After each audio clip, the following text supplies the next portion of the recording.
that about? Oh, I'm so glad you asked this question. This is exciting. Actually, it's not that exciting. It's exciting for me because I'm embarking on stuff. So I got really interested in this concept of the second brain. Are you familiar with the second brain, Charles? I think I've heard the term, but no. Yeah. So this guy by the name of Tiago Forte, I don't know if he originated the second brain idea, but he wrote a book called Building Your Second Brain. And basically, it's the idea that we have so much content and so much stuff coming in, like into our brain somehow, one way or the other. You watch a YouTube video, you hear a certain person say a fascinating quote, you listen to an amazing podcast like Wise and Nerdy or Finding the Stories whenever it finally has another episode. And you're like, I need to remember that. Good reference there. Yeah, good. And so you need to store that, right? So this is about the concept of note-taking as a way of managing all that incoming information. And one of the ways to do that is with digital, means like a software. Some people use something like Evernote. I'm a big fan of Obsidian as a note-taking system. But basically a way to kind of create a system around, I thought of something, I want to remember that, I don't want to forget it, and putting that into your notes. And it can round out the things like an audio memo on your iPhone. I'm driving down the road. I can't write anything down, but I can take an audio memo. Or, and this is something that's practiced by celebrities. A lot of people know and love. Taylor Swift, famous for having her face in her phone, usually writing down a lyric as soon as it hits her brain, out of context, doesn't matter, just sounded good, puts it in the phone, sings a little melody into the phone because she's on a bus. She's never on a bus. Unless it's her bus. Her bus, right? Yeah. But, the idea that you shouldn't let inspiration get past you because you're going to forget it. You're gonna walk down the street. You're going to lose that moment. Yeah. You're going to be going to bed at night. You're going to sing a little melody in your head, and you're going to be like, oh, that's cool. And you're going to fall asleep. You're not going to remember it when you wake up. So it's about just instantly saving stuff. And then when you're browsing the web, grabbing YouTube videos. And so I've been working through this system and trying to create one for myself. And I got real proud of myself today because I was like, I watched a video on 10 habits I should have started 10 years ago. And they were listing off 10 habits that they regret not having when they were younger. And I was like, this is really cool info, but I want to save the whole video. So this is real nerdy, but YouTube offers transcription. But they don't offer you a way to easily download the transcription. So I found a little service that lets you put in a URL for the YouTube video, download the transcription to a text file. I run a local AI at home for dealing with files and searching through stuff. So I uploaded that transcription to the AI and I asked it, hey, can you summarize this for me? Make sure to call out the 10 points that he mentions. And it summarized it just perfectly, dropped it into a note for myself to keep, tagged it as reference, life improvement or whatever I used. I can't remember now. I don't have to because it's in my notes. And then I can go back and reference it anytime I want. And so I'm trying to work this whole thing into my workflow. Like I did it tonight. I was sitting there thinking of a thing and I was like, I need to remember that. Just passed it by. I wasn't going to write it down or anything. I was going to go through it like I normally do. I was going to read it and keep moving. And I was like, no, I'm going to stop and I'm going to write that in my phone real quick. And then I'm going to move on. And I've got it now. I've got the thing that I was trying to think of, which was related to note-taking, but now I can go back and reference it if I need to. So it's this cool method. Anyway, I'm a big fan. I'm nerding about it right now. I've been watching YouTube videos, trying to learn other people's systems for it, trying to not pretend I'm being productive by getting into it. You know how sometimes you can pick a new system and you're more excited about the system than you actually are about doing anything useful with it. So I'm trying to be mindful of that as I work through it. But so far, it feels pretty good. I've been taking actions. Travis and I got some irons in the fire for an idea, and I've just been, and we talked about this the last time I was on a show with you. We were on Be Awesome together. I was like, I'm going to start doing stuff when I think about it.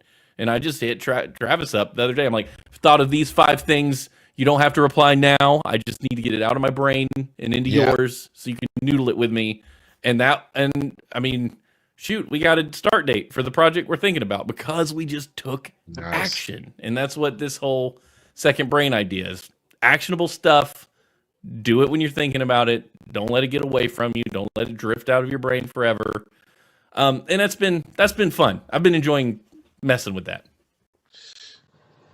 I need a good AI assistant. It can be, I don't care what it can be. I need to be able to say, hey, Jarvis, and have it go, and spit that out, that phrase, or hey, here's an idea, just take it down, and it can dictate to it. 'Cause I'm always driving. I'm a big talker. I've had a thing called Rocketbook where you take notes and you scan it, uploads it. I never go back and look at those notes ever. Yeah.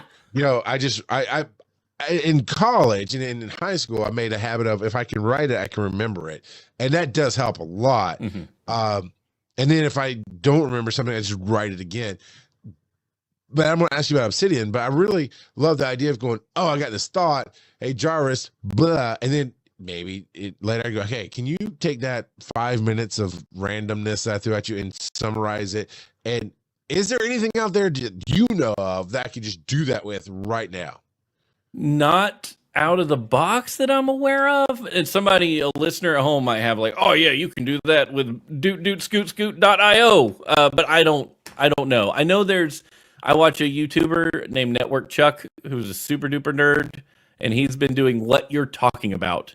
He has been building at home using open source software and solutions for him. But he's an uber nerd. He doesn't have an out of the box fix for it, but there are different tools that you can wire together to kind of do stuff like that. It's like the YouTube thing with the transcripting. Well, I mean, even if I had steps, right? Yeah. Even the YouTube one, okay. You said it wasn't an easy way to download it, so you whatever. But I get it. You take the YouTube transcript, you put it. I can copy and paste it into ChatGPT. Love my ChatGPT. Now I don't pay for the ChatGPT yet, so maybe they have some plugins I can say, because I just want to go from dictation to understandable notes, because I used to keep a book on me to write down my joke ideas or story ideas and those kind of things for even that I have. You know, I was looking around my backpacks in the house. I'll read it to you. I got into my feels one night, meaning the bourbon, and I just like, oh, here's a genius new opening for finding the stories, and it's all about throughout mankind. The only thing to stay consistent is just telling the story and this and that, and the other, and blah blah. And what's better than telling the story was being in the moment and creating the story. So right now we're going to create this together with my guest Stephen_Adams. You know, that kind of thing. And I wrote it down, and I still have that book. I just keep it in my backpack, but I don't always have it on me, especially when I'm driving. Right. So that's. Yeah, I'm okay with a thing like Zapier. If for those nerds out there, you know, it's a if this do that kind of service. Right. Like, okay, cool. For a low amount of money, I will invest in myself to be able to do that. To be able to go, bam, this idea. I tried it with Joe. AI Joe is not great because I was like, just for notes later, because I'm dictating to Siri or whatever, and I was like, just for, and I spit out just this idea. It was for our upcoming live show, but I was driving. He comes back with, huh? And I'm like, just for notes. He goes, I don't know what you mean. I'm like, call Joe. Joe, this is so I know I texted it to you. I can open up my text and go, that's where I wrote it because I thought Joe would have said this. He goes, oh, like, you're killing me. Oh, that's amazing. Yeah, there are systems for that. Like, I'm thinking of one. I think it's called Whisper. I don't know if you can download it or if they run a service. Download Whisper on my laptop. Yeah. Right. So you can feed it an audio file. Yeah, feed it an audio file that you've dictated, or maybe you can dictate directly to it, and it will transcribe it for you. And then you could take the transcription and throw it into your notes for yourself. Or if it was 9 minutes of you just spewing whatever thing into your head, you could dump that into your Chat GPT and say, summarize it, and then you would get what you wanted out of it. But the problem with Whisper, I think it has to listen in real time. I might be wrong about that. So it takes time to process an audio file. So if it's like 10 minutes of audio, it might be listening to you talk for that full 10 minutes. Not everything can be sped up. Because I heard about that on a writing show. I actually listened to I forget the name of the podcast. I have to pull it up because I want to. Mary Robinette Cowell is a friend of mine and a great author, and she has a podcast that I've been listening to about writing called Writing Excuses, and she co-hosts it with the other hosts. And it is literally about here's a thing to go try with your character. Here's this and that. But what I get out of it is storytelling, both for finding the stories and being on stage and working my game shows. Like what they talk about with their characters, my character's just the audience. And so, I love it. But they talked about one of them, I believe on that show, said something about Whisper and they paid for it. And that's how they get the transcriptions from the podcast. And so, yeah, I did go download the free version. I have forgotten to mess with it on my laptop because I'm going back to Apple. I made that mistake a while back and went to Android. Don't ever do that. And so I don't want to, on my work Apple, I don't want to tie my personal stuff to it. So I'm gotta wait till I can upgrade in a few months and I'll go to the newest Apple and then I'll get all my apps back. But why Obsidian? You referenced that one for yourself earlier. Yeah, excuse me, sorry. Markdown. Are you familiar with that as like a writing, quick formatting tool? Markdown? I've heard of it. Yeah, I mean, I don't know how to use it, but yeah, it just, yes, it kind of sure, says, it bolds things that, and whatever, titles and links and stuff. It's like a quick shorthand, easy to make links kind of stuff. Obsidian's fully written in Markdown. Like every note you make, you can use Markdown syntax to highlight stuff, to make notes. It has a really good internal linking system. So think of it like Wikipedia. Like you can actually like make 2 brackets, type a note name, and it will either find an existing note that has that name or create a new one for you. So you can like map all your notes together and like link things. But the cool part about Obsidian, this is the selling point to me, is it's all in plain text. Every single one of my notes is stored on my desktop in a plain text note. I can open them with Notepad. I don't have to have Obsidian. Nice. So it's transportable. Like if I decide I hate Obsidian, they did something terrible and I'm canceling them. They're not a paid service, but if it was, I'd be like, I'm getting out of this boat.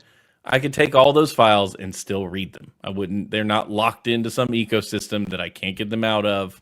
And that to me is a big selling point. It's got a massive support community. Like there's plugin system that's just got anything you could dream of. There's pretty much a plugin for it. Whether that's like creating stuff quickly, like templating is a big deal in it. So I have a daily note that I can pop up. So if I want to journal, I have like a heading for gratitude. I have a heading for like just a journal. I have top of mind items. I have like scripture references. If I'm doing like a Bible study, it all pops in there. And I can just get everything I need to write in my face right when I open the app. Which is pretty great. So I could ramble on forever about it. I'm not going to do that. But I'm a big fan of the way it works, portability in the system, and it has the syncing service. If you pay for it, you can sync it across multiple devices. So everywhere you sit down, all your notes are there. Pretty rad. Yeah. I remember back in the day messing with Evernote some. I've just, when it clicks, and it's honestly kind of rare for a piece of software to click with me for a very long time. Like TikTok just landed for me. I mean, it just clicked. I was okay on Facebook, hated Twitter from the get-go. YouTube is fine, it just wasn't my jam, but TikTok it clicked. I can't think of very much software that's ever been helpful. That's all helpful, but that has just gone on for me. So yeah. I chase the dragon a lot, Charles. I'm a software junkie. I get on this software and I think it's the greatest in the world. Obsidian has kept my attention for well over a year.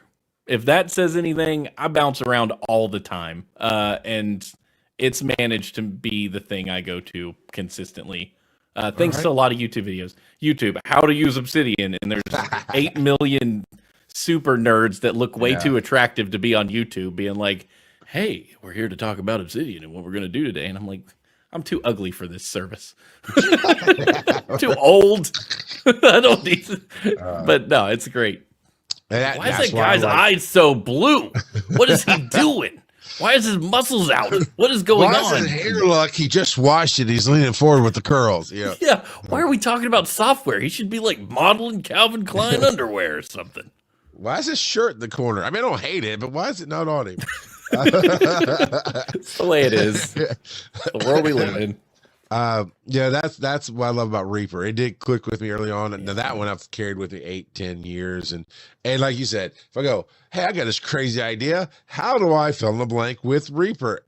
10 videos. Yeah. Always. There's never we haven't thought about that. It's like, no, here, somebody else thought about it. Here's how we do it. Cool. Yeah. But for content creation for you and me too, like I'm thinking about the Reaper thing.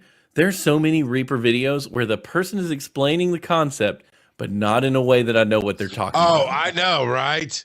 Right. Yeah, that so, one. but I made a video once on how to mix minus with Reaper and Audacity, or Reaper and Voice Meter, and it got thousands of views because everyone everyone I watched was just all up their own butt, or just like explaining it so weirdly. I'm like, what are they talking about? So I went like, click this button, click that button, click this button. Yes. Yes. If I had more time in life, and when that's why I need that time machine. When I did have more time, I wasn't in the mindset, or maybe I was ahead of the game and YouTube couldn't support it, whatever. Mm-hmm. But I want to make a channel just called Get to the Point. And it's that, just everything of how to fix something. I made an Anchor video because they gave me back before COVID. Anchor was doing. I was in their community, and you could test out things, and you'd pitch yourself working at it. And I got a number of things to review for them and do videos. And when it was a doorbell, and when I looked up the installation video, I was like, oh my God. So I'm gonna get to the point. You do like you did. You do this, you do this, you do this, you do that. Done. Biggest video I've ever had hit on my personal page. Just like, everybody's like, thank you. It was just insane. Why is it a 30-minute video for this doorbell? Yeah. Don't, when it's a how-to, don't unbox that crap. This isn't some kid's show. We're not unboxing things. It's like, here's your tools, here's your stuff.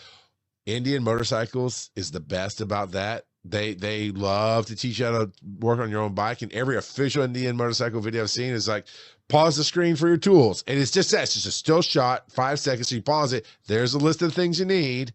Here's a list of the steps you're going to take. And then you go to the video and they go, book, boom, boom, yeah. boom, boom. They probably got that from flipping Bob Ross when he was like, pause your video for your paint colors. Now moving on. Man, like just do that. We can pause. It's fine. Don't talk about all of them. Just go. Nobody has that kind of time. I know, right? And so your thing really fits into my thing, which is I'm kind of nerding about being good at tech, being good at what I do, putting on the show.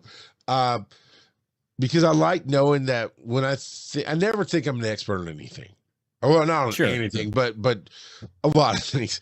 So I was like, I want to try this projector out, and I did, and I rented one. I was like, okay, no. I was thinking, okay, I think this is pretty much where I would land in projector affordability and the quality I want. I'd actually like higher quality, but I want to keep the price down. And right before Christmas, I just had a wild hair, and it had a bonus. Like, you know what? Did the dumbest thing you think you could do, except post-COVID world is a world where people don't go shopping. So that's pretty okay. I was like, I'm on my way home from work. It's the night before the work party. I'm just going to swing in the Best Buy, see if there's a projector I want to pick up within this basic price range, and go. And well, there wasn't hardly anybody. I mean, there's a few people, but a ton of people there. I did a little bit of research in the car before I went in and went looking, because I'm not going to go until I don't have any projectors, in stock. Ended up getting a higher grade and a little more expensive projector than I intended to get. I couldn't quite see the differences on the online comparison, right? The lumens are very, very close, but then there was this and that. So, I'm going to go with the slightly expensive one, because even though I don't understand everything it's telling me about why it's different, I got enough of it to go with that kind of price, or like double the price. So with that kind of price difference, I think I'm going to get the whole package here. Yeah. And I did. It was fantastic. I've been playing. It wasn't here. I've been playing in my man cave like New Year's Eve, man. All I did was sit here with the window open, just chilling, play Diablo 4 for like 6 hours. It's fantastic. The New Year's Day, my wife's like, her family was coming over, and they're all football people. Our house is not a football house. I don't care. But they always like to have it on. And our house now is not quite set up to flow for that. So they'd be kind of in the living room, but it's also set up just for our family to watch TV. So not to kind of have a part. Aaron's like, can you put up the projector in here? I'm like, we'll see. I mean, I got a nice bright one that works in the daytime now. And that's my biggest thing, was the one, the cheap. When I say cheap, it was $60 on Amazon cheap. that it has to be pitch black for you to see anything on it. So I'm like, well, I got this new one. Sure, I'll set up. Yeah, you can get the football game. I'm like, what football game? I mean, there's only a dozen going on New Year's Day. I mean, they're all spread out. I don't. Well, she goes, you can just do Disney Plus. This guy ESPN. I was like, we don't pay for that. And then she saw one of the ones I did a search on. It said Sling. She's like, oh, we'll just get Sling. Like, we are not getting Sling. That's like a cable network kind of. I'm not getting Sling. Long story short, I was like, fine. You know, I love being good at tech, and I sure enough got my projector set up all right. And somebody, I think her brother, actually it was her brother, had bought ESPN through Hulu or something like that. So he just gave me his login to Hulu, pulled it right up, and it's like, cool, it's all running. And I said, now, do you really want the bar experience? Because I can make it to where, like, you go to one of those public bars and it's so loud, you got to talk like this, but you love the game. And we settled in between because I'm like, no, I got big speakers. I got the power amp. I will blast. Now that I got how to get the game on, I got you, boo.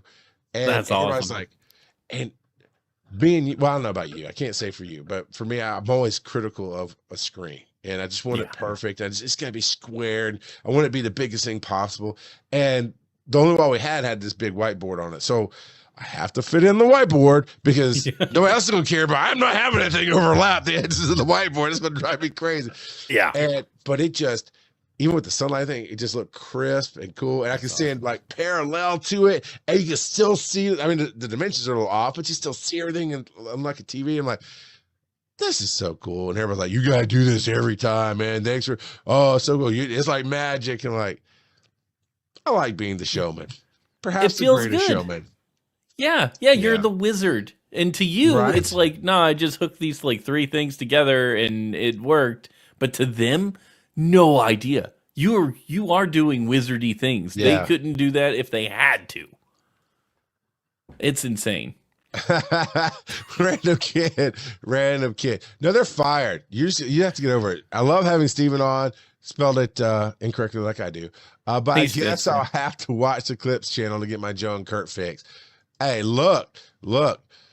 Kurt's sick. Joe's on, I don't know where Joe is. He's on sabbatical or whatever. We covered that. I have them actually both tied up behind me. They are screaming. They just want me to let them back on the air. And you know, some shows will do traditional April Fools. We do a traditional new host, new year every year. Because last year, no, 2 years ago, we just hit 300, and Emmett had helped start Pokemon Go podcast, and he couldn't be on, and so the first episode in the new year was going to be he got his dates wrong, so then Joe couldn't be on, so it's 301 episode 300 again is what we titled it. So Emmett came on, and it was the first episode of the new year, so it's me and Emmett, and yeah, that's how it goes. But yeah, Joe and Kurt's out there. You'll find them.